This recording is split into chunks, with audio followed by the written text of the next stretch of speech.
I believe it's a key question to answer. What is the optimal delivery windows or delivery promise for the consumers in the e-commerce context that actually minimizes the whole environmental impact? Right?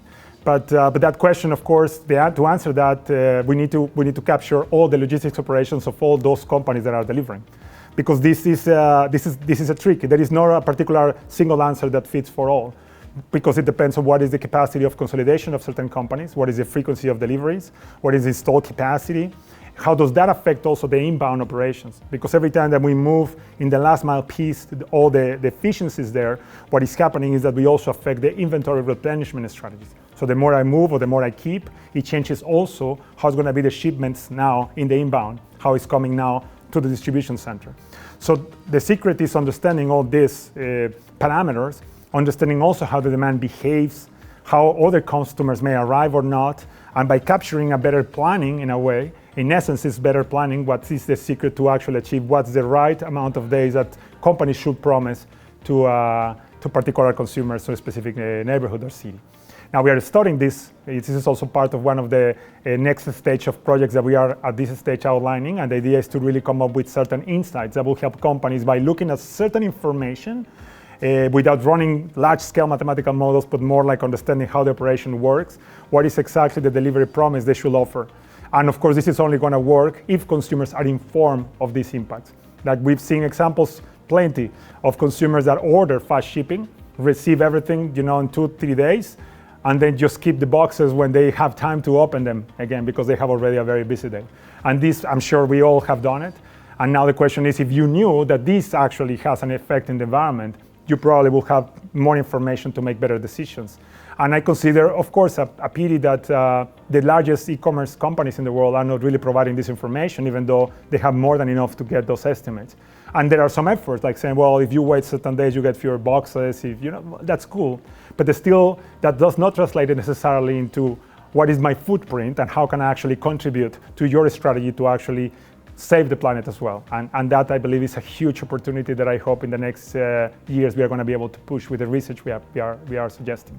Definitely consumers are willing and also to look for other options that also relate to innovations in the strategies to deliver, like going to pick up points or also taking part of the returns in case something is happening.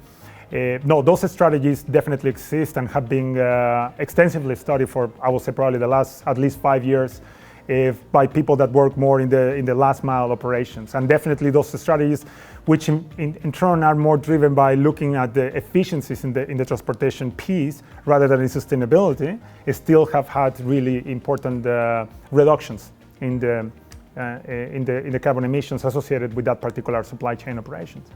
So this is a reality, right? Looking at other options to really deliver, go to other neighborhoods, look at different technologies as drones. So those things still are on the way to be developed, but definitely once those things happen, are gonna really help. Still, of course, my contention in this in our sustainable supply chain lab is more like you're still squeezing efficiencies that probably will have marginal improvements, but taking the step of disclosing emissions transparently and also making the consumer part of your strategy will in fact bring way higher reductions. To change consumer habits, a consumer has to be better informed, or if you may, educated of what actually are the impacts of those behaviors. So uncover what is the real green behavior, the green consumer, is still an open question that depends entirely on how companies are disclosing their supply chain operations and also their sustainability efficiencies. And this is still something that is on the way, right? At this stage, the way that we have found more effective to really change consumer behavior has to do with disclosing the impacts and just trying to make the consumer with information that is in very clear environmental statements, part of the sustainability strategy.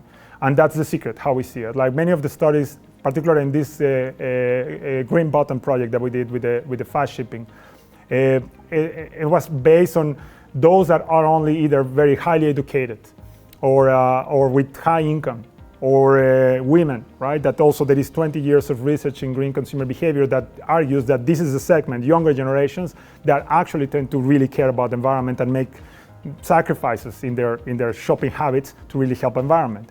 And while this still holds true, it didn't hold true when we actually provided information in understandable statements like the trees that I was saying. So when we share information in kilograms of CO2, this still seems to be very abstract information. It's like, okay, what is the meaning of 5.3 tons of CO2? And we know that we use this information because this is a global warming potential indicator. So we know that this is going to have an effect in 20, 50, 100 years for the environment. But to translate that into something meaningful for consumer is not necessarily the best. But once we said your decision can actually save 100 trees or 150 trees, it's like, oh my, that actually connects more. And what we saw is that particularly with this company in Mexico, we were actually targeting more than half of the field study that included more than 1,000 visits we did in home delivery, were actually based on low-income regions. And it turns out that low-income regions, once we provided treats information, we're actually having exactly the same behavior as the high income. The same with women and men, and the same also with the younger and older generations. So the secret is how, first, to measure, which is the key. Second is how to allocate and disclose this information. So companies need to understand, if I get more days to deliver, what will be the savings, and then allocate those savings to specific package delivery. And then once that information is disclosed to the consumer is how I'm going to use that information now in the systems. And this brings also all the cycle to really reduce emissions, which we believe is going to be the future of building more environmentally sustainable supply chains.